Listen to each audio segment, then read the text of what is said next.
할렐루야. 마태복음 5장 13절에서 16절 말씀을 가지고 너희는 세상의 소금과 빛이라는 말씀을 전하겠습니다. 마태복음 5장 13절에서 16절 말씀에 예수님께서 갈릴리 호수 주위에 한 산에서 모인 무리들에게 행하신 설교 말씀으로 이 산상수훈이라고도 합니다.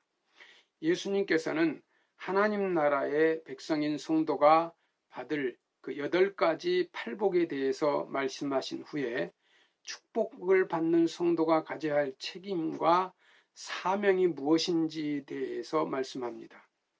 소금과 이 빛의 비유를 통해서 가르쳐 주신 말씀입니다. 예수님께서는 우리에게 너희는 세상의 소금과 빛이라고 말씀하셨습니다. 그러므로 성도는 이 소금이 음식물의 부패를 방지하는 역할을 하듯이 세상에 죄악이 확산되어 세상 전체가 썩는 것을 막는 이 역할과 또한 빛이 어두움을 몰아내는 역할을 하듯이 세상에 복음의 빛을 비추어 어두움과 죄악을 몰아내는 역할을 해야 합니다. 하나님은 우리의 죄악을 용서하시고 우리에게 구원을 베풀어 주셨습니다. 예수님께서는 많은 병을 고쳐주시고 귀신을 쫓아내며 기적을 행하셨습니다. 너희는 세상의 소금이니 소금이 만일 그 맛을 잃으면 무엇으로 짜게 하리요? 후에는 아무 쓸데없어 다만 밖에 버리오 사람들에게 밟힐 뿐이니라. 마태복음 5장 13절 말씀입니다. 소금은 어떤 역할을 합니까? 성경과 그 유대의 문화를 보면 소금은 생명을 유지하는 필수품이었습니다. 썩는 것을 방지하는 방부제의 역할을 했습니다. 또 소금은 성결을 상징했습니다. 맛을 내는 역할을 했습니다. 치료제, 또 소독제의 역할을 했습니다. 성도는 소금이어야 합니다. 소금은 성결해야 합니다. 그래서 구약시대에는 희생제사를 드릴 때도 소금을 뿌렸습니다. 소금은 또한 세상을 썩지 않게 합니다. 인생의 맛과 의미를 깨닫게 합니다. 이 소금은 자신을 희생하여 수많은 사람들에게 도움을 주는 것입니다. 소금이 그 맛을 잃으면 무엇으로 짜게 하겠습니까?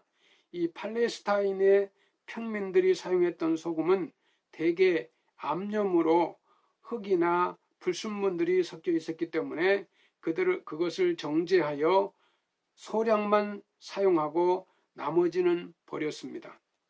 그런데 그것에는 토양을 망치는 성분이 들어있기 때문에 밭에 버리지도 못했습니다. 길거리에 버려서 사람들에게 밟히게 했습니다.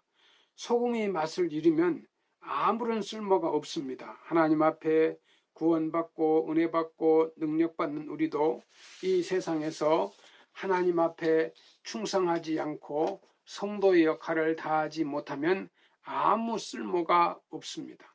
하나님 앞에도 버림을 받고 사람들에게도 버림받는 쓸모없는 존재가 되는 것입니다.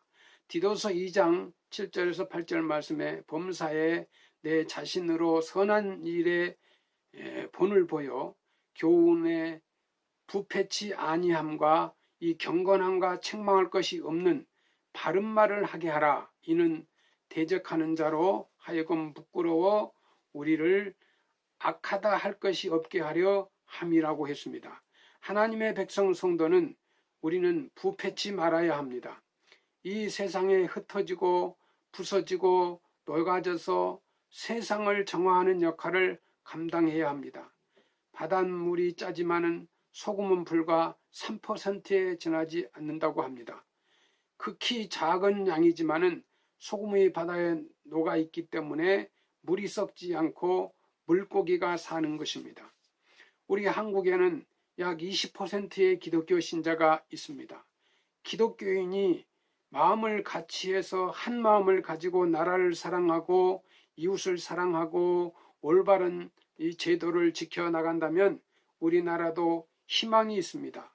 정치가 바로 될 것입니다. 경제가 부흥될 것입니다. 분쟁과 싸움과 다툼이 없어지고 사랑으로 하나 되는 축복된 나라를 건설하게 될 것입니다. 너희는 세상의 빛이다.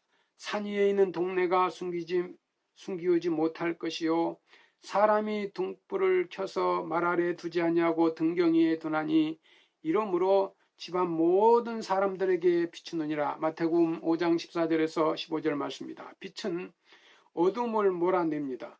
세상의 죄악을 몰아내고 위험과 두려움과 어려움 가운데 보호를 합니다.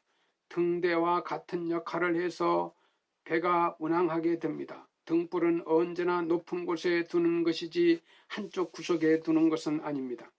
하나님께서도 택한 백성에게 능력과 축복과 은총을 주신 후에 모든 사람에게 빛을 발하도록 높이 세워주십니다. 그래서 복의 근원이 되게 하고 머리가 되게 하고 꼬리가 되지 않게 하시고 더 나아가서 모든 민족 위에 뛰어난 축복을 허락하여 주시는 것입니다. 수많은 사람들이 어둠 속에서 갈팡질팡 우왕좌왕할 때 우리 예수 믿는 사람들은 빛의 진리를 전파해야 합니다. 하나님을 사랑하고 이웃을 사랑하고 나라를 사랑하고 원리 원칙을 지키고 하나님의 진리를 전달해야 합니다. 그럴 때 세상 사람들이 예수 믿는 사람들을 통해서 감동을 받고 감화되어 복음을 깨닫고 받아들이고 역사가 일어나게 되는 것입니다. 로마서 13장 12절 말씀에 사도 바울은 밤이 깊고 낮이 가까웠으니 그러므로 우리가 어둠의 일을 벗고 빛의 갑옷을 입자라고 했습니다. 빛의 갑옷을 입자라는 것은 빛의 행동을 하자는 것입니다. 에베소서 5장 8절 9절 말씀에 너희가 전에는 어둠이더니 이제는 주 안에서 빛이라. 빛의 자녀들처럼 행하라. 빛의 열매는 모든 착함과 의로움과 진실함이 있느니라 했습니다. 빛된 행동을 통해서 빛의 열매를 맺으라는 것입니다. 데살로니가전서 5장 6절 5절 6절에 너희는 다 빛의 아들이요 낯의 아들이라. 우리가 밤이나 어둠에 속하지 아니하나니 그러므로 우리는 다른 이들과 같이 자지 말고 오직 깨어 근신할지라 했습니다. 빛된 성도의 사명은 무엇입니까?